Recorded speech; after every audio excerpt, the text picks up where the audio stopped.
Welcome to Rev Reads. I'm thrilled to have you here today. I am Shawn Willson. I am a pastor of a church in River Ridge, Louisiana, and I feel like I need to emphasize my last name because my guest here today is Shawn Lazar. So, Shawn, thank you so much for coming and being on Rev Reads. Shawn, it's so good to be on this channel. I love to see that it's growing. But as a book nerd, I just love to see another person as passionate about reading theology as I am, probably more passionate than I am. And you're setting a very high standard for myself. So I appreciate that a lot. And Shawn, what's you just moved into a new role, so can you just tell me a little bit about your new position that you got? Yeah, I'm the pastor of Gateway United Baptist Church. It's in Denton, Texas, just a suburb of Dallas. And I also work part-time with Free Grace International. People can check out that website there, freegrace.in, and they're the ministry that publishes this book. Yeah, so we're here to talk about a new release from Free Grace International. That book is The Myth of Tithing and the Joy of Grace Giving. I was thrilled to read through it. I thought it was a wonderful book. You can check out my review online, and Shawn and I are going to talk a little bit about the least controversial topic in the church, which is money and giving and offerings. Uh, That's right. Hey, did you preach on offerings in your first Sunday there at the new church? Like, come on, let me No, talk not to on you my guys first about putting money. Sunday. I am going to preach on it though. I am going to talk about it because after going through the material, I feel a lot, I don't know, I feel liberated about giving. I have a new perspective on giving now than what I did before. And so I'm excited to teach about it. I'm not, I think I would have been reluctant to teach about giving, but now I feel like, okay, I have a handle on it. This is good news. I want to tell people about it. No, it's funny that you say that. I've always been kind of hesitant to talk about giving. I only talk about it like if it like comes up in a passage, like that I'm going through and I kind of have to talk about it, then I'll Yeah. talk about it. But each year in my church in the summer, I'll do a 6 week teaching series on Wednesday nights. So for 6 weeks, Okay. I'll teach through a topic, and usually it's something from like one of my favorite books from last year that I want to share with the church. I think I'm probably going to do giving this summer after reading your Yeah. book. So, Absolutely. And you don't even have to go through my book. Most of it all comes from Paul in his letter to the Corinthians. But so you can, but please teach through my book. Don't let me stop you. But it's a great topic. I mean, it's us grace people. We talk a lot about salvation by grace, and rightly so, because there's so much confusion. But it's the follow through on teaching discipleship by grace, and money is a big part of discipleship, and there's a gracious view of it. And so that's kind of I think my book hits a topic that isn't talked about enough from a grace perspective. and the amount of times giving comes up in the Bible, I mean, it should get a decent amount of discussion in the church, I would say. Yeah, Obviously, it's a concern of the Lord with how much he brings it up. yeah, So let's talk a little bit about what you find in the myth of tithing. So I'll start off with sort of I kind of see this a little bit as like a devil's advocate kind of question. yeah, So your book is called The Myth of Tithing, yeah. but the word tithe or tenth in the Hebrew, that word shows up 32 times in Yes. the Hebrew Old Testament. Talks about the tithe or the tenth. And so my devil's advocate question is your book is called The Myth of Tithing. But then we Yeah. have that word tithe come up 32 times in the Old Testament. So how can you say there's a myth of tithing when the word tithing is in the Bible more than 30 times? Absolutely. That's a great question, Shawn. And so I am not denying that tithing is biblical. What I'm challenging in this book is probably what you and I grew up with as the popular teaching about tithing, which is that God commands people to give 10% of their income to the church. And they'll appeal to passages like Malachi 3. And there's a general appeal to this idea that the Old Testament teaches tithing, which it does.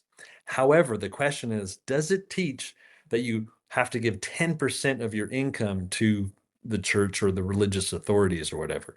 And so that is the claim that I'm investigating in this book. And I found To my surprise, I'm 46 years old. I've been a Christian for almost 30 years. I've heard tithing all my life. I never questioned it. And finally, as is so often the case, when I go back to the Bible and I look up those references that you referred to, I find that what the Bible says about tithing doesn't exactly match up the popular teaching about tithing. And so what I want to say is the popular teaching is a myth. That's the myth. There is a biblical tithe, but it doesn't match up with the popular teaching. So we have a form of giving in the Old Testament that's called the tithing. That's tithes and offerings. What was the purpose then of the tithe and offering in the Old Testament that we saw? Yeah, well, can I take us to Malachi chapter? Can I Yeah, take us to sure. Malachi Let's chapter go. 3? Um, I wasn't planning on doing this, and we didn't talk about this before, but uh, I want to say there's just this kind of little phrase there in verse 8. I'm reading from your favorite translation, the NIV. No, I'm sorry, it's what I have. Will a mere mortal rob God? Yet you rob me. But you ask, how are we robbing you? In tithes and offerings. And what I want to point out there is tithes is in plural and offerings is plural. It turns out there's more than one tithe. There's 3 tithes in the Old Testament, which is not part of my upbringing or what I heard about tithing all my life. There's 3 of them. And so, what was the purpose of the tithe? It really depends on which one you're talking about. There's 3 of them. Each one has a different purpose. I talk about this in the first chapter of the book, um, which I am happy to send anyone who asks for it a free PDF. Just contact me at Free Grace International. The 3 tithes are: one was a tithe of agricultural products, and basically it was there to literally feed the priests, feed the Levites, make sure that they had food to live off of.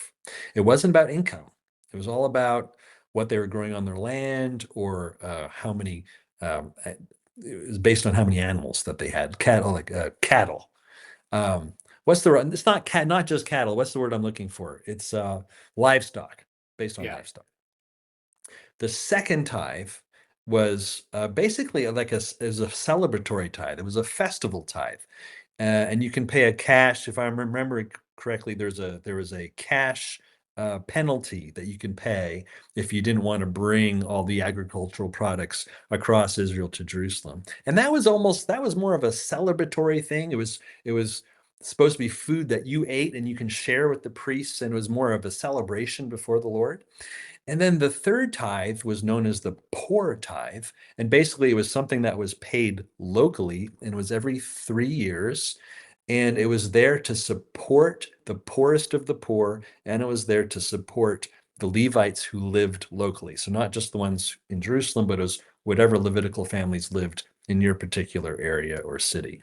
And so you had 3 tithes, and it's totally different than having to pay 10% of your income to the church.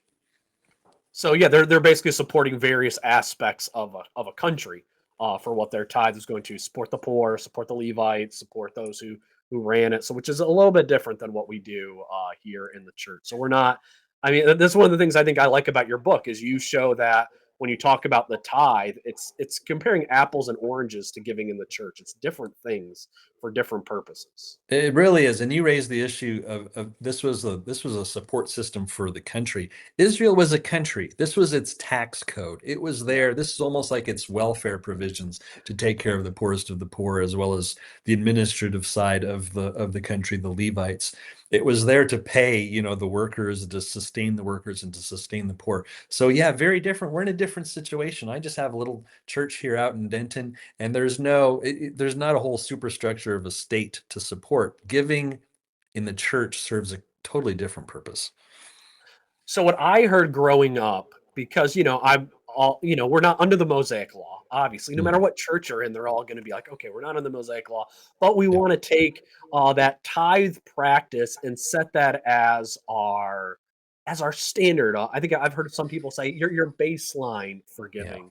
Why should we not continue to use that baseline for our giving in the church? So I want to say, I guess it depends on what you mean by baseline. I think if somebody wants to commit themselves to give 10% of their income to the church, I applaud that. If that's what's on your heart to do, people should do that. Um, what I resist in I've heard this before, what I resist in that is it almost makes it sound like, we're under grace and the law is going to be our minimal standard for what grace demands. And so it's kind of Yeah, like using no, the yeah. law, right? Yeah, baseline is like that's where you start in your giving. If That's you where give you below start. 10%, you're disobedient, and So if you give it's above 10%, you're giving even more to God. That's sort of how I've exactly, been presented. exactly. And so it's to me, what I hear about that is like it's judging grace by the law and still keeping grace, holding it accountable to the standards of the law, and just saying, well, grace is 10% plus another 2% or something. And really what happens is I think the New Testament kind of explodes that whole calculus of what giving is about. And it sets it on a different foundation. Well, I it sets it on a different foundation, except I forgot to mention one thing, Shawn. In the Old Testament, there was such a thing as free will offerings. And this is something you can just give out of the abundance of your heart, out of your conscience, whatever you wanted. And really, it turns out New Testament giving is basically one big free will offering. It's whatever you put on your heart. So if a tithe is what's on your heart, then people should do that. But if it's being taught as this is the new law, well, that's just not what the New Testament commands. Jesus never commands that. Paul, the other apostles, they never command that.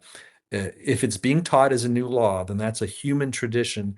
And I would say, as well intentioned as it is, it would be putting people under spiritual bondage to tell them you have to give at least this much.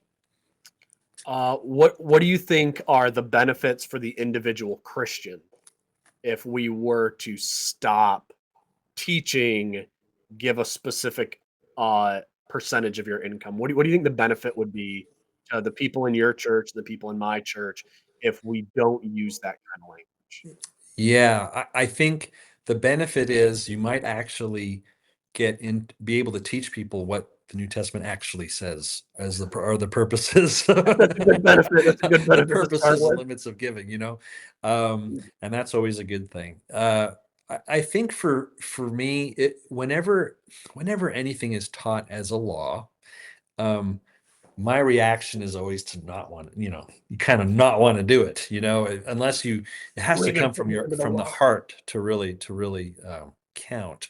And there's a verse that, God loves a cheerful giver. And I think if you put people under a law, then it just becomes a routine, a demand that they're trying to fulfill without any type of joy, without any type of heart motivation. And then it ceases to become something that God is pleased with. I mean, Yeah. God doesn't need our money. What he's pleased with is free, faithful obedience to him, doing something out of our hearts. And that's what's rewardable. Just doing something out of guilt or fear or just trying to make sure to keep in God's good graces. That's not what giving is about. It kind of brings us back to a type of outward, external, pharisaical type of spirituality. And grace is all about obeying spontaneously from the heart and doing things out of genuine love. And I think to train people in grace to give as a free will offering out of love kind of to me, at least to me, what I've experienced for myself is restoring the joy of giving. And it's like, Yeah. wow, this is, I'm excited to do this now. I mean, on most days, sometimes it's, sometimes it's hard. Sometimes the car breaks down and the dishwasher breaks and you're like, "Ugh." Then it becomes more of a leap of faith, but still there's more joy for me in giving personally. So let me. I'll add another one on top of there that I've experienced in my own ministry. So I've twice in my years of pastoral ministry, I've had someone who went through what I call kind of extreme hardship, Yeah. where like all of a sudden their finances went to like below zero, like very Yeah. distressing situation to be financially kind of middle class in America, and then all of a sudden be down to nothing, and Mm, they're in a place where ideally they're receiving grace, you Yeah. know, from the Yeah. Lord and the church and all that in that situation. And I've had I've had people come to me in with a very heavy guilt on their shoulders, like, Yeah. I can't give an offering right now. Yeah. Like I can't give a tithe. And I think if you have a biblical view of giving, you release somebody from having that extra guilt in the midst of that burden they're already experiencing because their Oh, finances yeah. are at nothing. Now they don't have the burden of you need to make sure you keep giving, 10% Yeah. of negative $100 or whatever, and finding a way to give something to the church. Right. But instead, they know that in this time of difficulty, God will be gracious to them instead of Yeah. being guilty that they're not giving to the church. Yeah, absolutely. I don't want to. That's a great illustration, and what a great, a sad example, but a great example of how giving can end up being a burden that kind of crushes someone already in a difficult situation, and kind of freeing them from that. I love your example. It can just be like, okay, I'm going to get through this, and I'm gonna receive grace. I love that. Yeah, great point. What are the reasons that we should give in support of the local church and other gospel ministries based on your study? Like what reasons for us and for the church? What's the purpose of us giving? You've said God doesn't need our money, so then Right. why do we give? What are the purposes of giving? Yeah. I'll tell you how God uses our money. He doesn't he doesn't need my particular giving. Um, what I found in the New Testament is I was kind of challenged by this, and I have not implemented this in my life, Sean. I have to admit. What I see in the New Testament is some surprising things. Um, some are not surprising. Some are like you're supposed to give where you're fed, spiritually. So if there's a teacher who is giving you the Word of God, who is spending all of his time studying the Word, and then he's there to impart that to you. I don't have the verse in front of me. I'm sorry, but you're supposed to support your teacher. You're supposed to support that, and that's usually going to be your local pastor. So I'm sure all the pastors listening to this are cheering on. Yes. Okay. So that should be your local church. But it could also be a radio ministry. It could also be a YouTube, book review ministry. Buy Sean a coffee or more. Wherever you're fed, you should be giving to support that teaching ministry, because it costs something of the teacher to be able to invest time in studying and also in giving. So that's kind of obvious. Some other benefits of giving are to help the poor. Christians we're here to help the poor in the church. That's an expression of love. Christianity is very simple: believe to be saved and love people, love your neighbors, to help them and to be rewarded. And so, one way to love people in a practical way, not just in a wish fulfillment way, is to give them what they need. Like the guy or gal you were talking about, who are reduced to extreme poverty. They need the church family's help, Yeah. and giving goes towards that and helps it. Then there's obvious stuff. Another obvious thing would be evangelism. Um, we might think that Christianity has spread across the world. In a sense, it has. But I would argue, personally, this is my view, that a true gospel has not been spread across the world. There's a lot of confusion about how to be saved, which is Yeah. simply by believing in Jesus apart from our works. And so the gospel needs to go out, and that requires money to do. So that's another thing. And I'll just give one more example. Another reason to give is to bring greater equality between the churches. And that one was the one that kind of, I saw that, and that really challenged me, especially as a new pastor. How do I implement Paul's um, command and example of, when one church is really prospering, they should give to help out another church that is suffering? How do we do that between brothers and sisters in Christ, between churches? I don't know how to do that yet. I have some ideas, but that's one New Testament example, one New Testament reason to give. I don't think we're having seen that happen much in the church. I think we have too much competition, adversarial views when it comes to churches these days, which is sad. instead of Yeah. helping each other out. I think we'd be more like, oh, if your church fails, I get to take your people, type of attitude. And so it's Yes. You know, here, this is, again, this is totally not planned. This is just me asking you this question. Um, I was thinking, I mean, could we adopt a church in a sister church somewhere else in the world that's really suffering? Like we were just talking about Burundi. Could a church in Texas or Louisiana adopt a sister church over there, or in the Philippines or in Nepal or wherever it is? Um, and have that personal connection and be able to help the people there. Um, I hesitate, a part of me hesitates to do that because I just think to myself, wouldn't it be a cause? Could it be a cause of abuse? Could it be a cause of, it's like they become too dependent on you, or I come up with so many rationalizations for to keep my money and not to and not to support the churches elsewhere. I don't know. I don't know. I would love to hear from people about their ideas about how to put that particular New Testament principle into practice.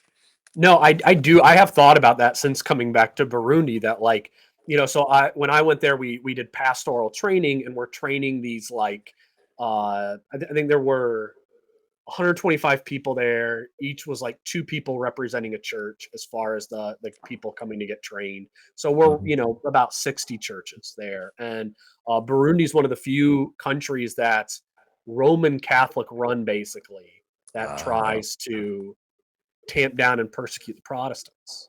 yeah. And one of the ways they've tried to do that is by making it very, very onerous regulations to build churches. Mm, So if you're under the Roman Catholic Church, like your ability to build churches are pretty much free under the law. But if you want to build a non-Roman Catholic church, it's a little bit difficult.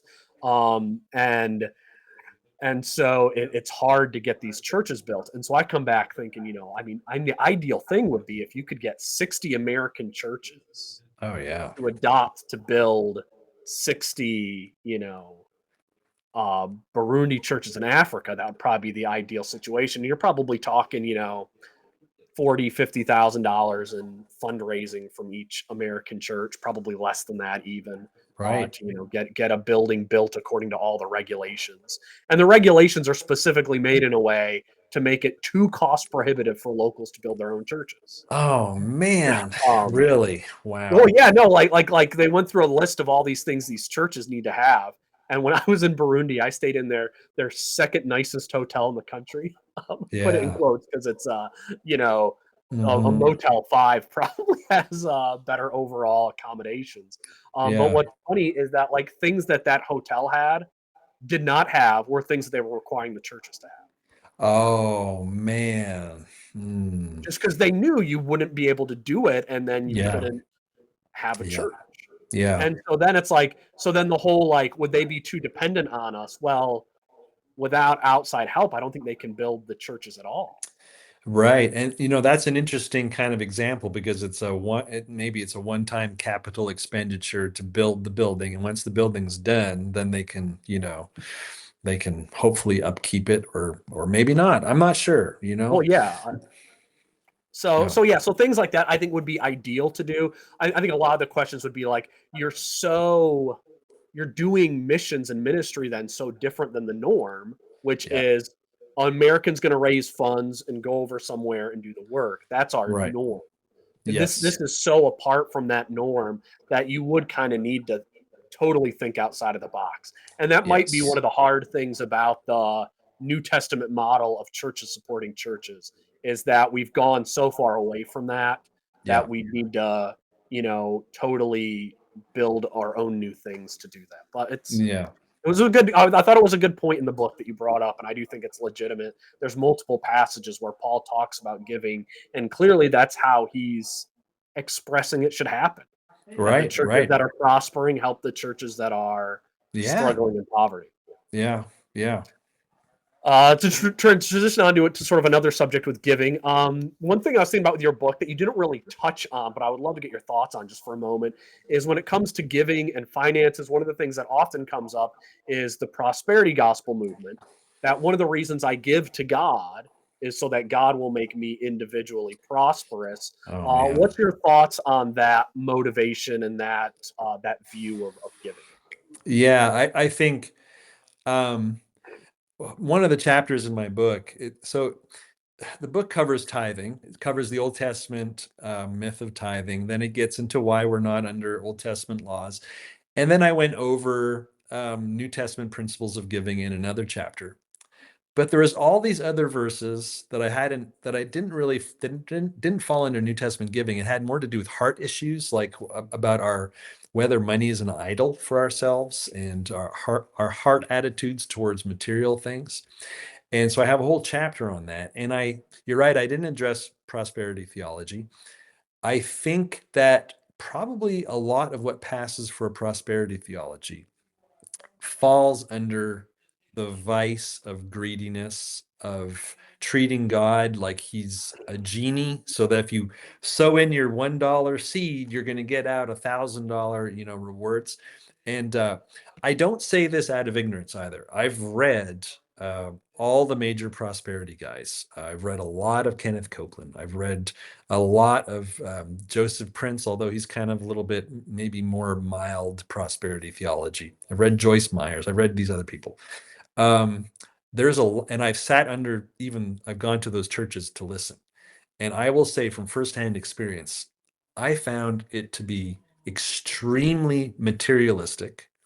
I found it to be to kind of like emphasize all those little points of greed that kind of consumer capitalism makes us all constantly wanting new things. It really capitalizes.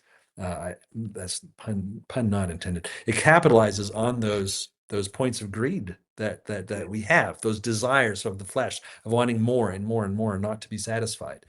And I think what they miss out on, the prosperity gospel people, is uh, I believe there are promises in the New Testament that say, if you're generous with your giving, God will take care of your needs.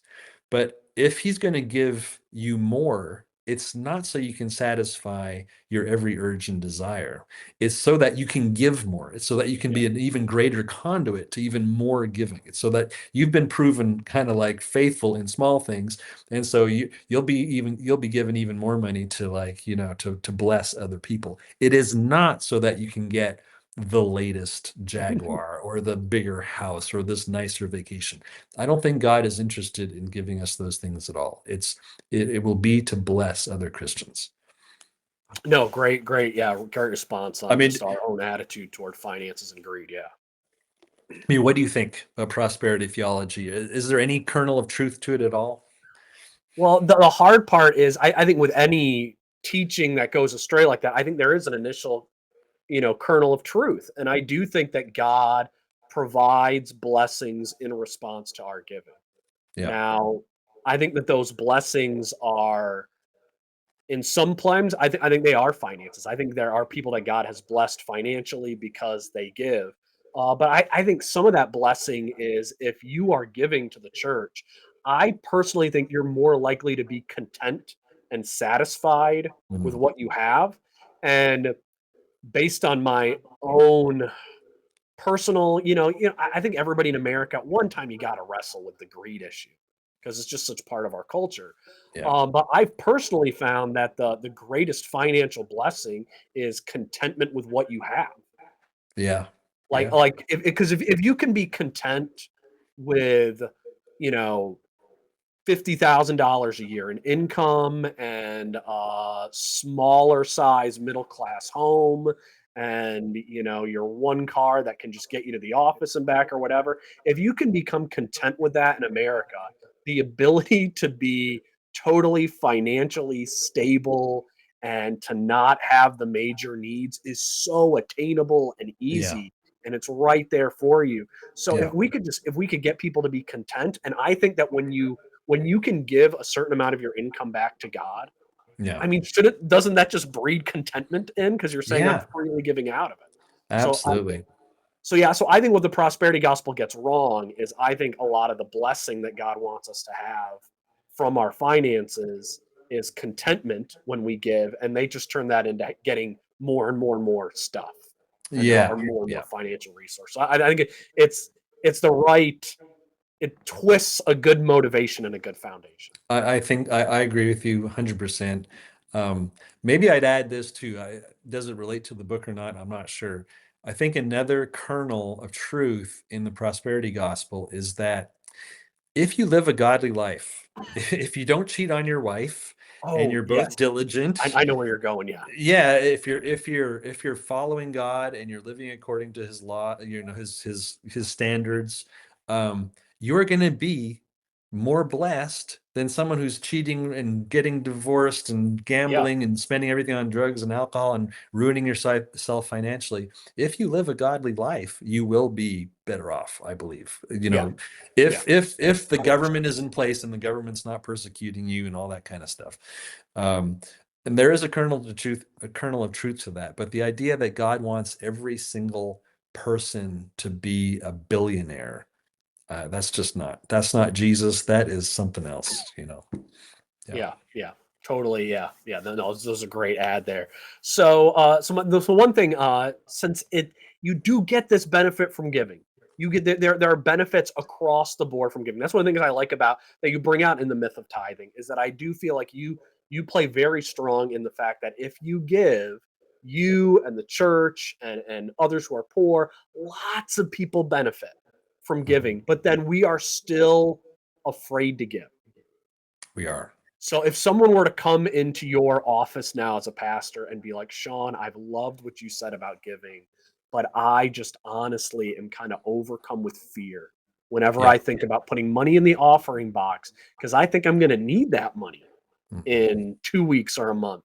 How would you encourage someone to give if either they think they don't have enough money to give, or Yeah. they think that if they give, it will make them vulnerable in the future to various future needs? Yeah. So there's a balancing act there.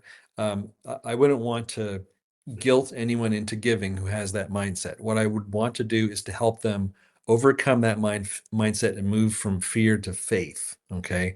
And that might be take a few baby steps for that person. What I would do is I would point them to some of the verses I point out in my book about God's kind of call them provision promises. These promises he makes that he will take care of you, and if you give, there's gonna he's gonna take care of you. Um, I would point them to those verses. I would teach them about eternal rewards to help change their perspective. That's one of the things I teach about in the book, where Jesus is like, we change our fears about earthly riches by focusing on the heavenly riches that Jesus offers to us when we faithfully obey Him. But maybe I would give. This is not something I don't think I touch on in the book. Maybe I just give a personal story that uh, I came to faith when I was 17. And I came to faith after reading Matthew chapter 5 and 6, the Sermon on the Mount, where Jesus talks a little bit about pursuing him and God will take care of you if you're pursuing the kingdom. I will say to that person who's afraid of giving that I was terrified of finances when I was 17 because we were kind of poor growing up. And in 30 years of being a Christian, God has never let me down. I've never been rich. And I have been reduced to almost nothing. I mean, like less than $100, almost maybe less than $20 in the bank account many times. Uh, and yet I never went totally without. God always came through in some way, shape, or form. And what that did was that has increased my faith over time. And I still struggle, but it has increased my faith over time in his provisions and his providence. And so I would tell that person, give, take a risk of faith, take a leap of faith, give, give what you can and see. God is real. He's alive. He's active, and you will see whether or not he takes care of you. I would say take that risk of faith and in obedience and just tell him how scared you are. Tell him how nervous you are about it. Tell him your fears about not having enough tomorrow and give that little thing and see what God does. You will see for yourself that God is faithful. What would you tell that person? Oh, no, I love the story, because I'm sitting there thinking about a story I just heard, like, a month ago. So, I was talking to Andy Stacy, who pastors a church out west. Great guy, and Andy was talking to me about how his family was in need of a larger vehicle. He's got a Mhm. brood of kids, and just to fit their kids, they needed a larger vehicle, and they had saved up what they thought was the amount that they would need to buy that bigger vehicle. And it turns out that amount was always short. Like every time Mhm. they'd find one for sale used, it always ended up being more than what they could save, to the point where he was just like, I don't I don't know if we can get this vehicle. Yeah. And then they learned about a missionary who had a need, and they were like, well, we can't even afford our vehicle, so we might as well just give some of it to the missionary. So they took Yeah. a chunk of it out, gave it to the missionary who was in need, and then like 2 weeks later, with some like his story's an oddball story how it all worked out, which makes me feel like it's got to be God's grace at the timing. He ends up getting that vehicle now at the price that they had saved up minus what they gave to the missionary. Wow. Wow. That is awesome. That is awesome. Okay. I have a couple stories like that. I'll just tell you one story similar to that. I was working for another ministry, and we had something like, I forget the exact amount. It was something like a $23,000 need, let's say. And we weren't sure what we were going to do about this need. It was to pay for something we absolutely needed to pay for. And we prayed about it, and uh, the next day, someone I have never met before knocked on the office door and was like, "Is this the name of the ministry?" And I was like, "Yes." And he said, "I have a check for you guys." And I was like, "Yeah, like, oh, thank you very much." Sometimes people give us money. It was a check for almost the exact amount of money that we needed. We never get 20 something $1,000 checks. And I was just like, wow, God is amazing. He will do that. He will Yeah. do that. He'll do that to build your faith. It's not like, I don't think he does that every single day. That's why I have to search my memory for those types of things. Usually he works in ordinary circumstances, through people, through getting a new job, through this, through that. Yeah. But sometimes he'll show up big like that, and it just grows your faith just one size larger, so that you can be more gracious with your finances. And people need to hear those stories when they're afraid, so they can know, yes, this really does happen in life. Yeah. So Yeah. let's say you're at a church, and maybe I don't want to say anything negative about your current church. I'm sure they're Yeah. all wonderful in all of their practices. But let's say somebody else goes into a church and they are very guilt-based giving. Everybody's Yeah. got to give 10%. The Yeah. pastor, each year on December 1st or January 1st, whenever they do their budget, he gives a sermon about how, if you want God to bless you, the only way he'll bless you is if you give that tithe in. And they've always been very law and guilt based with giving. Yeah. Do you have any practical steps that you might suggest for somebody who finds themselves in a law based giving church on Yeah. how to transition to a grace? What do you, how to transition to a church that has the joy of grace giving? Yeah. So almost the number one reason why I wrote this book is because I heard from so many African and Asian pastors who told me that in their countries, um, tithing was giving was taught as tithing, and tithing was taught as being a requirement for salvation.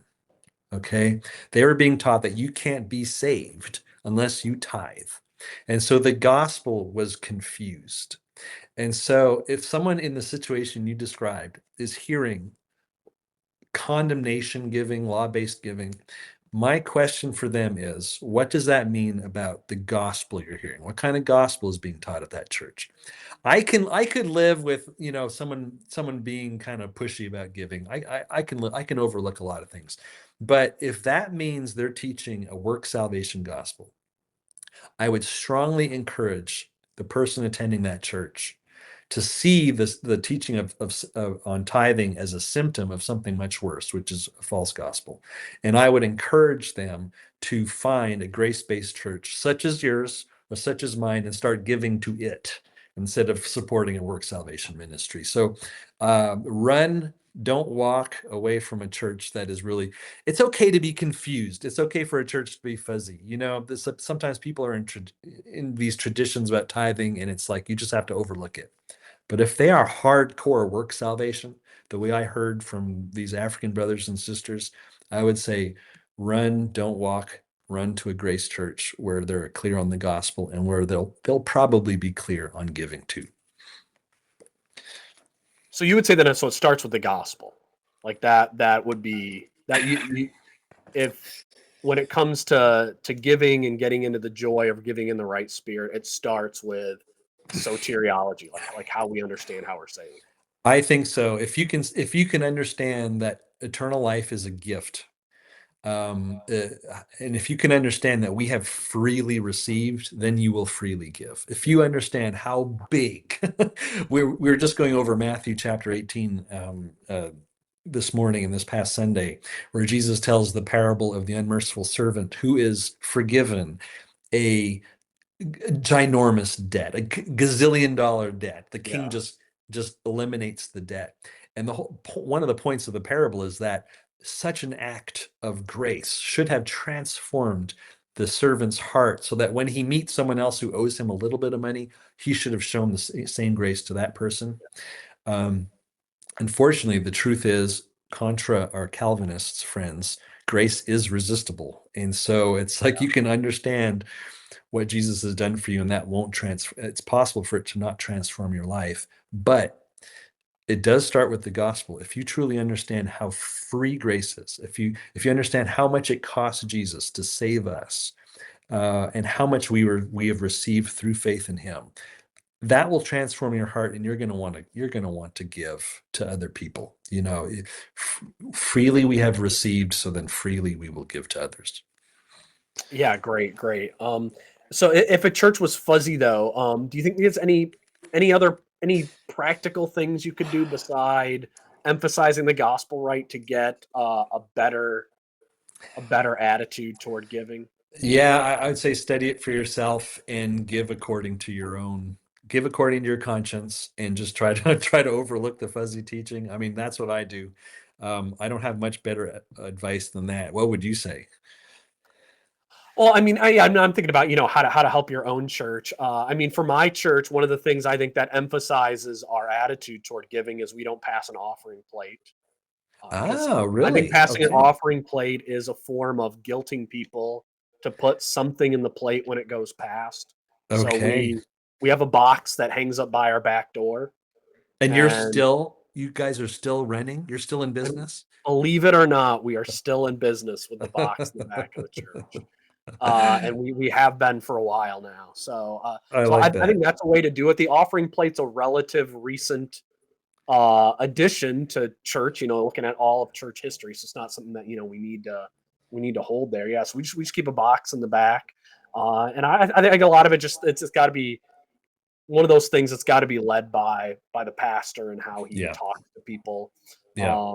And I think a lot of it is those conversations that you have with people, Yeah. day by day when you talk about giving and talk about supporting people. You need to have conversations where you talk about graciously supporting people, and you need Yeah. to have conversations where you talk about how we're not going to guilt people into it. There, we're going to stay Yeah. above that type of fear language. Yeah. So Yeah, yeah, absolutely. Well, this past Sunday, was my first Sunday at this church, and so praying for the offering, I opened with saying, if you are a visitor, or if you're anyone here, do not feel pressured to give. Don't yeah, feel any pressure. Don't feel any guilt to give. This is an act of worship. It's an act of faith. It's giving back to God out of everything that He's given back to us, and give out of a revelation of grace. Don't feel guilted into doing this. yeah. Things like that are great. Yeah. Yeah. And just to kind of create that culture of giving. Now, I haven't talked to the deacons yet. We have a deacons meeting on Monday. We'll see what they think about that. But yeah, I think just talking about it and being open about it, and just kind of counteracting this kind of tithing culture that's out there. Um, just talk about it more. Talk about it from the Bible and show what Scripture says, and let Scripture do most of the talking. And I think also as ministers, we need to have more respect for the people at churches. Mm. Because I think at times as pastors, you can fall into the trap of thinking, unless we guilt people, unless we fear people, cause people to fear, they won't give. So we need to Yeah. do those things so they will. But one of the fun things about being a church that has a box in the back is those moments when you have people that come up to you and they say, I would love to give, but I don't know where to put it. And Right. to have people say, I would love to give to your church Yeah, is that's a great. reminder that there are, a lot of people in the church who have discovered the joy of giving and they want to Yes. give.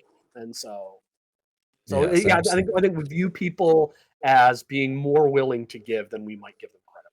Yeah, I think you're right. I mean, isn't one of the purest joys that we ever feel when we help another person? Oh yeah. I mean, isn't there's just no it's totally guilt-free, it's just pure good feeling to Yeah. know you've helped someone. And, one of the things that we do here, is there's different ministries that we support, local ministries to help the poor and stuff, and we get testimonies, and you see that this money went to a real person with a real need, and you Yeah. have no bad feelings about doing that, Exactly. it just encourages more giving. Yeah. Yeah, great. And so you get joy in it. And that's what I Yes. feel like the myth of tithing, that's what it's all about. It's Yeah. about getting more joy when we're giving, which is what we need in the church. So thank you Yeah. so much, Shawn, for coming and being on Rev Reads. I appreciate the conversation. I hope that it will encourage some more people in the church to give and encourage their churches to be joyful about giving. And so, again, Shawn said he'll send you the free PDF copy of the book if you contact him at freegrace.in and Yes. contact them on there. You guys can get a free PDF. If not, it's available for purchase on Amazon, so you can pick it up there. And I would really encourage you to. And if you're new to Rev Reads, if this is your first time in the channel, I'd encourage you to subscribe so that you can continue to be part of what we're doing here. Also, like this video, share it with others. A big part of getting this interview to be seen by more people is to like it, share it. That helps the algorithm. So please give this video some likes and some shares. And again, Shawn, thank you so much for coming on the channel. It's been a great It's conversation. been a pleasure. I think this is my second time. I hope there'll be more times. Thank you very much for having me on, man. And thank you guys for watching.